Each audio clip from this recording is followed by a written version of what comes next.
terrícoles. El Marc Martí m'ha dit que li presenti com barceloní.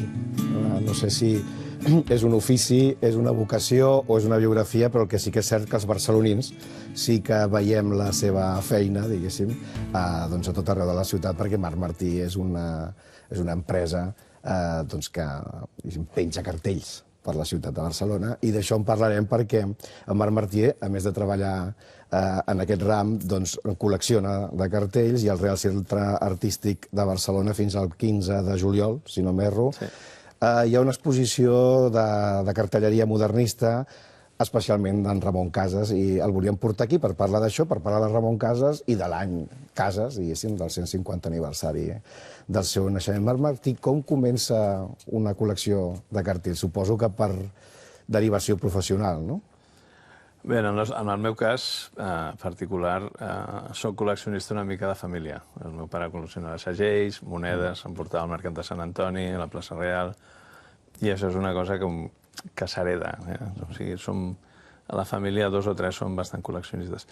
En el cas dels cartells, ve per la feina, perquè jo vaig començar a guanyar-me 4 duros al taller del meu pare, que era Manyà, a fer feines de recollir puntes d'electrodo, que si ho expliques a algú ara diràs que estan bojos, perquè per fer mig quilo estaves 2 hores.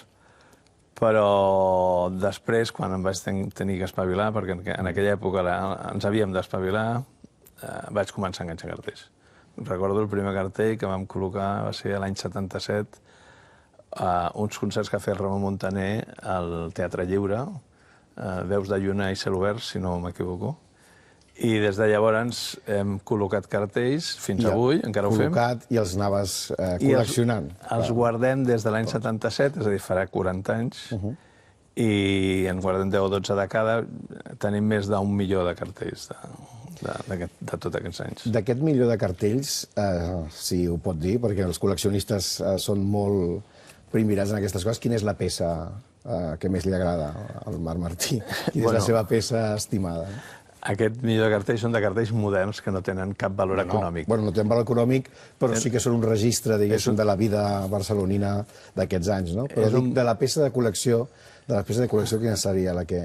És un valor documental. El que passa és que nosaltres, jo, en el moment que vaig tenir disponibilitat d'una mica de diners, vaig anar comprant. Què és el que més m'agrada? Doncs clar, són aquests, el que podeu veure al Cercle Artístic. Els cartells, evidentment, de Ramon Casas, però també d'Alexandre Riquer, d'Adrià Gual, de tots aquests artistes modernistes. Una peça... N'hi ha moltes. Jo, com l'altre dia, després de muntar l'exposició, me'ls mirava amb la bona llum, i que la majoria estan en molt bon estat de color, i n'hi ha molts que m'agraden molt. Uns perquè reflexen una situació determinada, altres perquè és un artista que m'agrada, l'altre per la tipografia, l'altre pel color, l'altre pel tamany. Molts. Abans de començar a parlar ja de Ramon Casas i de la cartelleria modernista i de la Barcelona modernista que va alumbrar aquests cartells, una curiositat, no? Els cartells, en principi, són una producció industrial, no són obres úniques. Quants es conserven d'exemplars, per exemple, els cartells modernistes? Queden encara les peces, diguéssim, les litografies d'on sortien? Com funciona? És a dir, es poden fer còpies encara d'aquests cartells o tot això ha desaparegut? A veure, hem d'acotar una mica les coses. El que nosaltres exposem són cartells impresos, originals, d'època, en el 99% dels casos litografiats,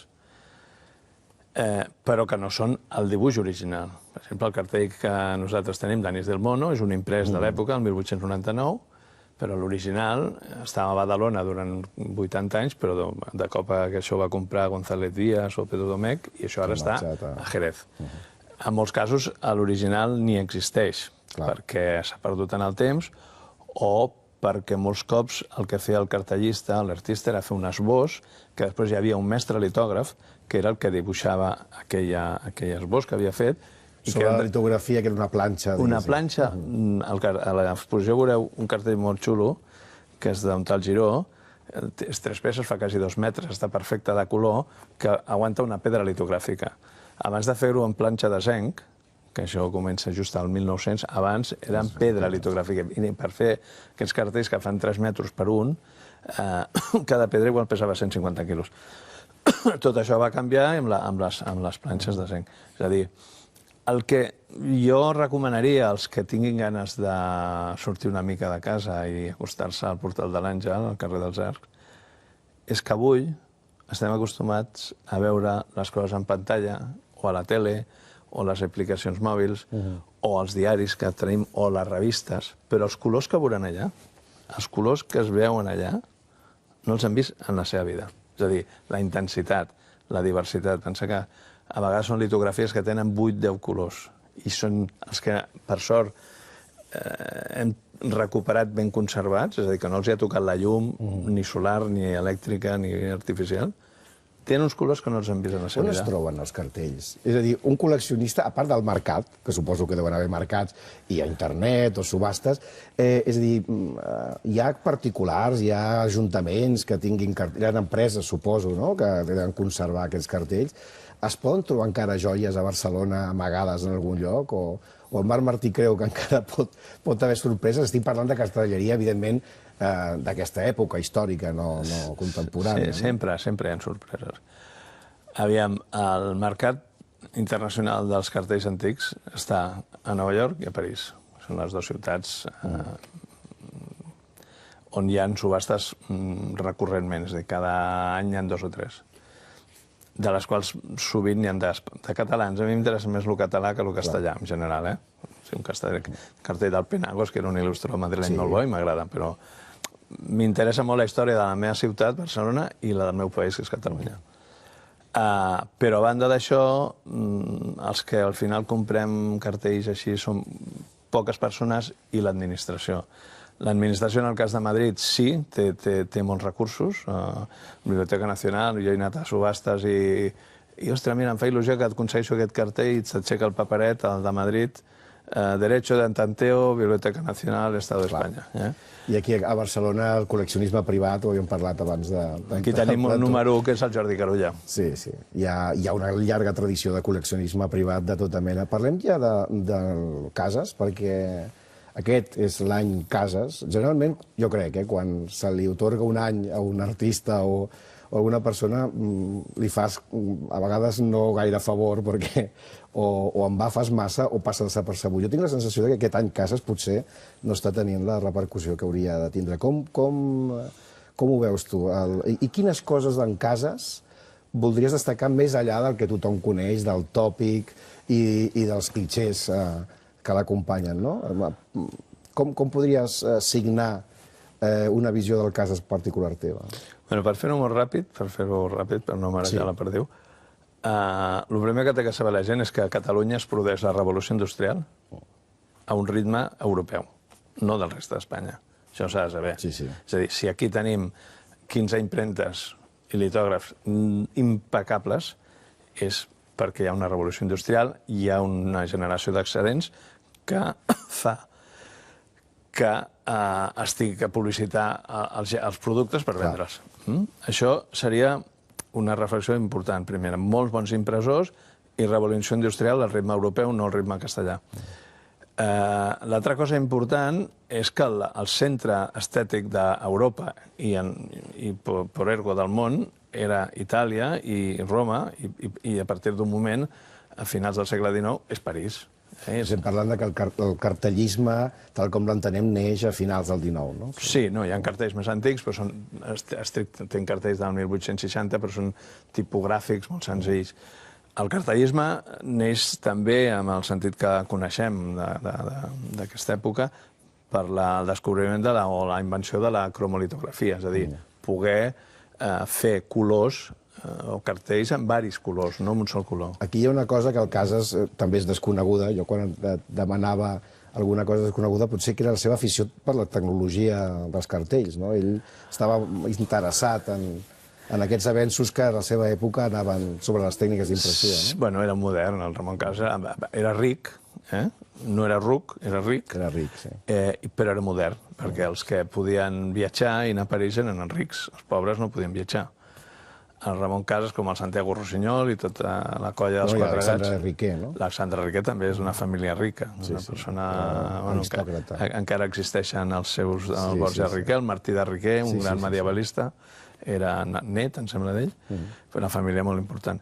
Era gent molt rica, gent en general multidisciplinar, és a dir, pintaven, escrivien novel·la, poesia, feien obres de teatre, música... O sigui, el modernisme moltes vegades es concebeix com un estil i no és un estil, és un moviment.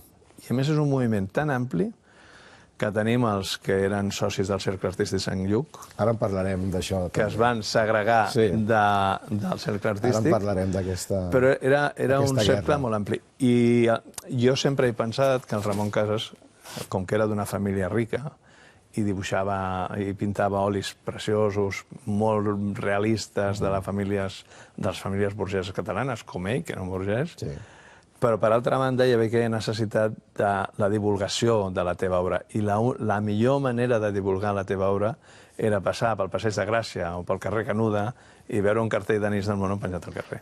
I jo crec que això és el que en el cas del Casas, que és el més francòfon de tota aquesta època de pintors, és el que li agradava. En Casas, i tu ho has dit molt bé, era un moviment que trenca, diguéssim, la prioritat de la pintura vers les arts populars, per dir-ho d'alguna manera.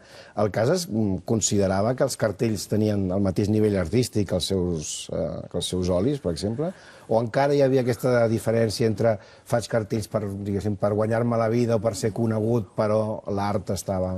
Com s'ho plantejava ell? No, ja t'he dit d'entrada que no soc historiador, em dedico a treballar. La meva opinió, i perquè he tocat molta obra gràfica de Ramon Casas, jo crec que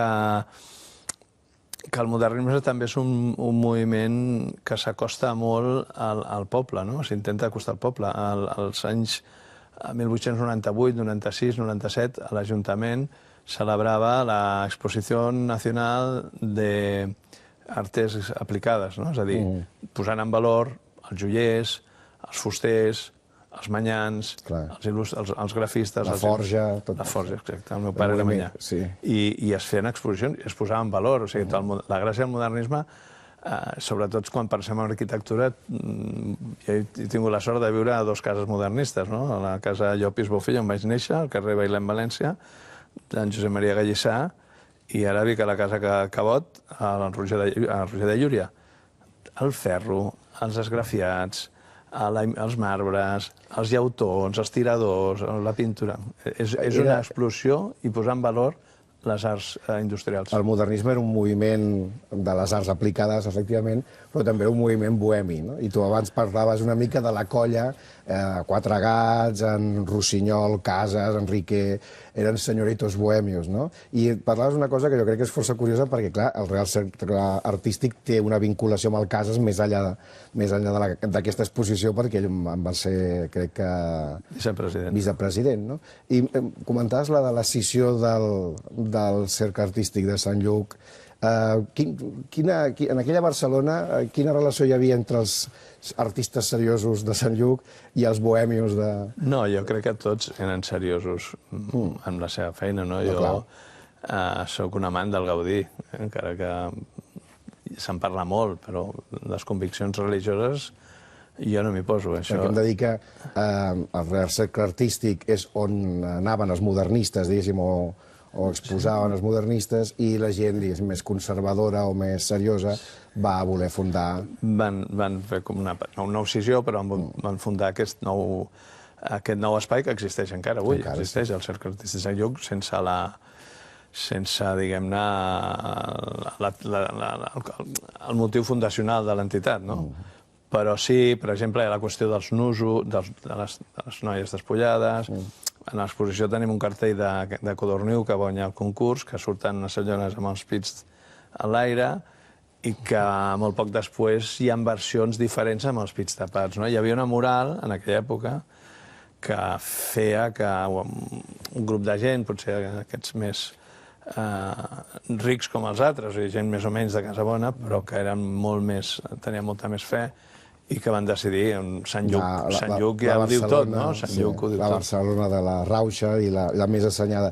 Si parlem de cartelleria, evidentment, hem de parlar de l'empresa, no? L'empresa anunciant, per dir-ho d'alguna manera. I aquí anem a petar a Badalona i anem a petar el senyor Vicent Bosch. Com eren les relacions? És a dir, com s'encarregava un cartell? Anís del Mono estem parlant, no? És a dir, la idea sortia de l'empresari, les negociacions com eren amb l'artista. Ens pots explicar una mica com funcionava? Sí, home, en aquest cas, mira, el concurs de cartells més important de la història en relació a la dotació i l'època, evidentment, va ser dels Cigarrillos París, que feia un senyor que es deia Malagrida, d'Olot, que aquí al Passeig de Gràcia, a la Casa Malagrida, i a Olot segueix existint. És a dir, hi havia una tradició molt important de fer concursos de cartells. Estava com de moda. L'empresa convocava un concurs. Aquí els més importants van ser el de Codorniu, el d'Anís del Mono i el de Cigarrillos París, el més important, a banda de molts més.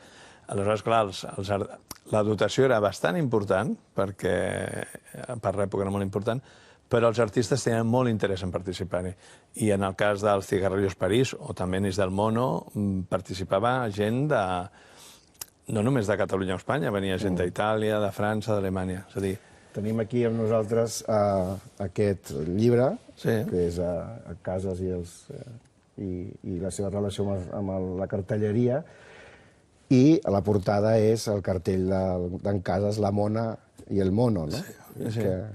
Podries explicar aquesta història perquè realment el mono d'Anís del Mono ha passat a la història de l'art d'una manera... Aquí per mi hi ha dues coses molt importants, que tornem al mateix, com et deia, si la gent va a veure els cartells veurà colors que no has vist en la seva vida, per molt que entri a internet i tinguin mòbils. La gent no sap avui que el 1880 el 70% de la població que vivia a Barcelona no sabia llegir ni escriure. No sap això. Segona cosa que no sap és que molta gent abans d'anar a treballar a les 6 del matí o a les 5 del matí en una fàbrica durant 12 hores no hi havia llum al carrer, ara hi ha llum al carrer, no hi havia llum al carrer i normalment anaven a peu. Això a Barcelona. Quan es tracta de la gent que treballa a Codorniu, potser feia 30 quilòmetres a peu o 20 quilòmetres a peu cada dia. Però la gent sabia que era Anís del Mono, o que era Anís del Tigre, o que era Anís del Ciervo. Llavors, com que no sabia llegir i escriure, es posava molt en valor una imatge gràfica. El que ara es diu el logo, diguéssim, però que abans era... Sí, però tothom sap que és un mono, tothom sap que és un ruc, però no sap com s'escriu ruc. El mono d'Anís del Mono hi ha el dubte si és Charles Darwin o és un mono. Tu què creus dintre d'aquesta eterna polèmica? Jo aquí ho explico en aquest llibre. Sempre s'ha dit que el senyor Bosch era darwinista, però jo opino tot el contrari, se n'enfotia. Se n'enfotia de Charles Darwin. Jo crec que sí, perquè a aquella època la gent era molt... O sigui, plantejar aquest tema, la teoria de l'evolució de les espècies, és... Vaja, jo ni m'ho plantejo. Encara que ho cregués, no ho podia dir en públic perquè la feina que van tenir a Anglaterra hi eren bastant més avançats. Ja que parlem de llibres, tu vas publicar ja fa un grapat d'anys un llibre sobre els cartells d'en Josep Morell, que és un grafista, cartellista també de la ciutat, molt desconegut. Quins cartellistes barcelonins o que han treballat a Barcelona creus que no hem menyspreat o desconeixem i que ens podries orientar, diguéssim, per redescobrir-los? En el cas del Josep Morell també ens trobem en un cas d'una persona que va treballar per la Generalitat Republicana. Tu saps que quan va haver la Guerra Civil el món de l'art i el món de la progressista va estar molt amb la República. Tenim el cas de Carrasco i Formiguera, que el volien pelar, o els bisbes el volien pelar per catalanistes als castellans i per capellans als anarquistes. El Morell va ser una persona que va tenir la desgràcia aquesta. Era una persona que pintava i dibuixava molt bé, però era molt de missa i va tenir que exilar-se. I va acabar fent, ho dic perquè el públic li arribi al cap qui era en Josep Morell, els cartells de Visita Espanya, de les campanyes de turisme dels anys 60 i 50. Sí. Ell es va tenir que exilar durant la guerra perquè l'empaitaven, com molta altra gent. Va fer, ja et dic, hi ha 3 o 4 cartells al llibre del Morell de la Generalitat Republicana, perquè estava dit per una normalitat. I després, quan va acabar la guerra, va poder tornar i va treballar pel Ministeri de Turisme, va fer molts cartells molt bons, que se'n van fer molta quantitat, i de tot Espanya. I quins altres noms n'hem perdut la memòria a la ciutat? Home, a poc es van recuperant, no? Però jo crec que bueno, l'Alexandre Riquer per mi és un cartellista excepcional, però hem tingut una transició que s'ha posat molt més en valor a la gent que va estar a Catalunya, que el resto d'Espanya. Sí, estem parlant de cartelleria barcelonina. No sé, el Fonseré, que és una persona que es va exilar, va fer molts bons cartells de la Guerra Civil. Hem tingut els Subirats, ara no fa molt, al Museu d'Història de Catalunya va fer una exposició, és una persona que va estar a camps de concentració. Són persones oblidades, la veritat és que en tenim moltíssims, que van treballar durant la guerra. D'aquesta època modernista, també cartellista com a cartellista, només fent aquesta feina n'hi ha molt pocs. Tots feien altres coses, no? Tots feien escenografia, tots feien il·lustració, treballant en revistes, en publicacions. Alguns estan molt cèlebres i coneguts, com l'Opiso, va fer moltíssims cartells. L'Alomà, que també és el soci número 1 del Real Cercle Artístic, és el fill de l'Alomà, que va fer la suite.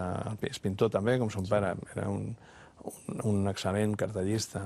En tenim molts, Fàbregas, moltíssims, hi ha moltíssims. I tota aquesta memòria de la ciutat, perquè el cartell, precisament, si té algun valor, a part de l'artístic, dels colors, que has insistit diverses vegades. És molt important, perquè és que no... Molt important, perquè a més havien de ser, suposo, colors plans i cridaners per destacar, no? Sí, la majoria són en colors plans, però clar, el gruix de la tinta, la litografia, deixa un gruix de tinta que no té res a veure amb l'offset. Ara, això que tens a les mans, la impremta deixa micres de tinta, micres. I això ho veus bé, però d'aquí 10 anys, ho deixes un dia al sol i no es veurà res. A més, el vermell és el primer que marxa. L'últim que marxa és el blau. L'últim que marxa és el blau i el primer que marxa és el vermell, no? Sí, el vermell és el color que abans, si li toca el sol, és el que primer marxa. Doncs tota aquesta memòria, tu com creus que hauria d'exhibir-se al públic? Necessitem un museu del cartellisme o està bé que estigui, diguéssim, repartit aquesta memòria dels cartells en diversos museus o exposicions temporals? No, jo crec que a Barcelona tenim el Hub, el Museu del Disseny, amb la Pilar Vélez, que és la directora, ho fa molt bé, i crec que és el lloc on es tenen que conservar els cartells. Els cartells no poden estar exposats permanentment perquè es fan malbé, és a dir, tenen que estar guardadets, dormint, tranquil·lament, reposant, que no es prenguin mal, que no prenguin el sol, que no prenguin llum, que no passin set, ni s'assequin, i tenen que estar descansant. I de tant en tant tenen que sortir, saps com la Patum de Berga, que surt, o l'Àliga de Vilafranca, quan és la festa major, que la treuen un dia i ja està, tenen que descansar.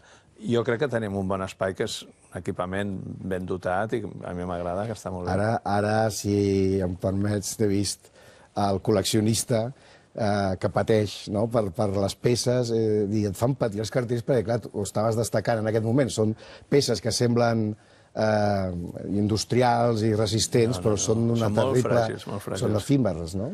Són fràgils. Pateixes molt per els cartells. Sí, sí que pateixo, sí.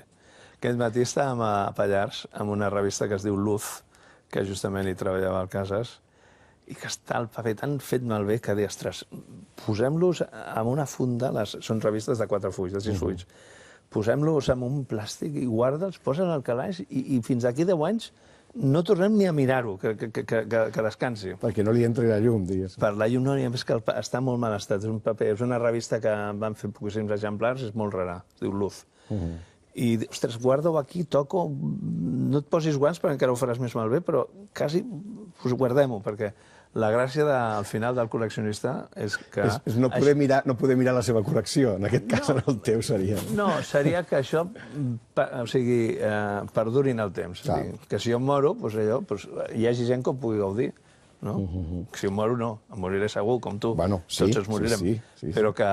En principi, sí. Sí, home, sí, descobriré.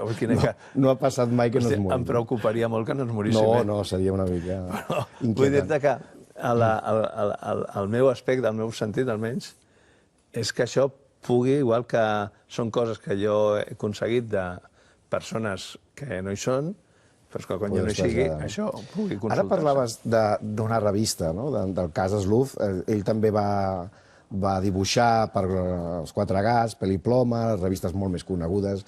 Evidentment, també t'interessa, tens també tot aquest món adjacent a la cartelleria, que poden ser des de programes de mà, revistes, exlibris, tot aquest món també t'interessa. I què ens podries destacar de la teva col·lecció en aquest sentit? No, tenim una bona col·lecció de postals, per exemple, postals d'il·lustradors.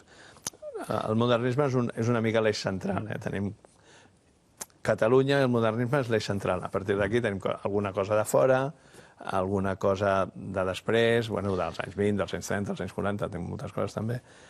Però, sí, clar, tu has dit treballar pels Quatre Gats. No treballar pels Quatre Gats. Els Quatre Gats eren una ruïna. És com el que et deia dels museus d'ara, que tots són una ruïna econòmicament. El Ramon Casas financiava el bar Quatre Gats, financiava la revista Quatre Gats, financiava la revista Peliploma, que, escolta, perquè la gent es subscriguís, fer uns dibuixets petits així, perquè la gent es subscrigués a la revista, perquè era una ruïna de Real Centre Artístic, fins al 15 de juliol, el Marc Martí, tot i que té amagada part de la seva col·lecció, exhibeix 40 cartells d'aquesta cartelleria barcelonina i modernista. Moltes gràcies, Marc Martí, per traslladar-nos aquesta passió i aquest tros de memòria barcelonina.